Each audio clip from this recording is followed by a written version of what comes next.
de leur parler. Mais ils n'ont pas voulu prendre garde. Papa, il y a beaucoup de choses qui nous arrivent dans la vie. Lorsque tu observes bien, les signaux rouges s'allumaient déjà. Certaines mauvaises décisions que nous avons prises, le Dieu t'avait déjà parlé, mais tu ne comprends pas. Même les mauvais choix des maris ou des femmes que nous avions fait des fiancés, depuis les débuts, le lumière rouge s'allumait, mais leur cause, il y a beauté à Jacquemin. Tu as fermé les yeux. Quand tu as regardé Jacquemin, soit là qui skinny, avec les chaussures pointues, et tout cela, c'est quoi? Ça compte. Tu vois très bien, Andeboubassi, que la personne qui vient te demander un mariage, le pantalon est jusque là.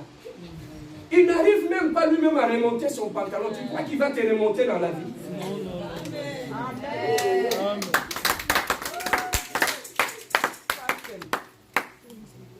Je dis toujours à mes sœurs, il faut faire attention. Il y a des gens qui vont aller écouter des coachs de séduction à longueur de journée. Il a lu. Tout simplement pourquoi? Pour savoir piéger les filles. Quand il te parle, quand il commence à te draguer, quand tu dis non, c'est comme s'il va mourir. Dieu en ouvre.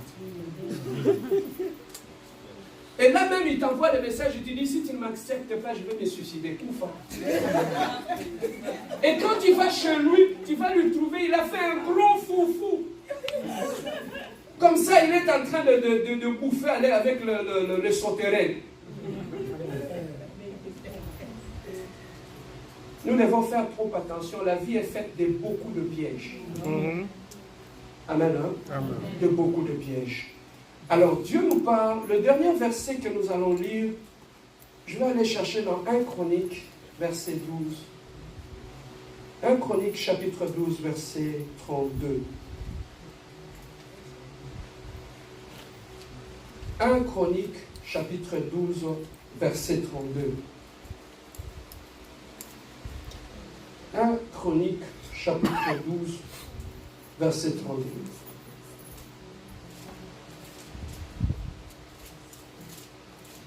Est-ce que nous sommes tous là? Je lis au nom de Seigneur Jésus-Christ. De fils d'Isaacar qui savait discerner les temps pour savoir ce que ferait Israël. Les fils d'Isaacar, ils étaient parmi le peuple d'Israël. Dieu leur avait donné une capacité de lire les temps et de comprendre ce qui était la volonté de Dieu. Bien-aimé, quand tu es un enfant de Dieu, tu dois apprendre à lire le temps et les circonstances pour comprendre la volonté de Dieu dans ta vie. Dieu, c'est un Dieu de saisons. Dans certaines saisons de ta vie, Dieu va t'obliger, mon fils, à cause de ce que tu traverses. Je te demande d'être silencieux. La discrétion. Mais comme toi, tu ne lis pas la saison, tu continues à parler. Voilà comment tu échoues. Il y a d'autres saisons dans ta vie où Dieu te dit, chaque midi, tu dois te mettre à genoux et prendre le temps de m'adorer. À chaque 12 heures juste. Lorsque tu ne comprends pas le langage de Dieu, ça passera à côté. Dieu, dans chaque saison, il nous demande toujours de faire quelque chose. Amen. Hein? Il nous demande de faire quelque chose. Mais lorsque tu ne discernes pas cela, tu fonctionneras comme tout le monde. Parce que Dieu, c'est un Dieu de saison. À un moment donné, il va te dire, reste au torrent de Guérite. Le corbeau va venir t'amener la nourriture. À un moment donné, il va te dire, quitte le torrent de Guérite, va ailleurs. C'est un Dieu qui parle, c'est un Dieu qui sert. Alors, pasteur Serge, qu'est-ce que je peux retenir de cette prédication en sortant d'ici? Toutes mes décisions dans la vie, je suis victime de toutes les décisions que je prends dans ma vie. Donc, dans la vie, il y a le bien et le mal au-devant de moi. J'aurai toujours toute ma vie à prendre des décisions. Et ce sont ces décisions-là qui feront que je puisse avancer ou échouer dans ma vie. Donc, le premier but, la source de mes échecs est attachée aux décisions que je prends. Quand tu es un enfant de Dieu, il y aura conseil. Ne prenez plus de décisions sous la colère. Monto ya sa koli. Moi, si tu me bats, comme immature, même si on passe à Kanda, il ne parle plus. C'est mon principe. Moi, quand tu me vois, je ne parle plus, ça veut dire que je suis fâché. Pour que je ne fasse pas des erreurs, je ferme ma bouche. Parce que pendant que le cœur bouillonne, me pousse à dire des choses, je préfère me taire. Pourquoi? Parce qu'il y a certaines choses qui sortiront de ta bouche quand tu es fâché. Lorsque la colère va passer, tu vas les regretter. Que tu as déjà blessé les gens. Un homme prudent et sage, même dans ton mariage, quand tu es fâché, close your mouth. Quand tu es fâché, ne prends ni décision et n'ouvrez jamais ta bouche. C'est ça l'attitude des gens matures et sages. Bon, toi, ça s'agiter.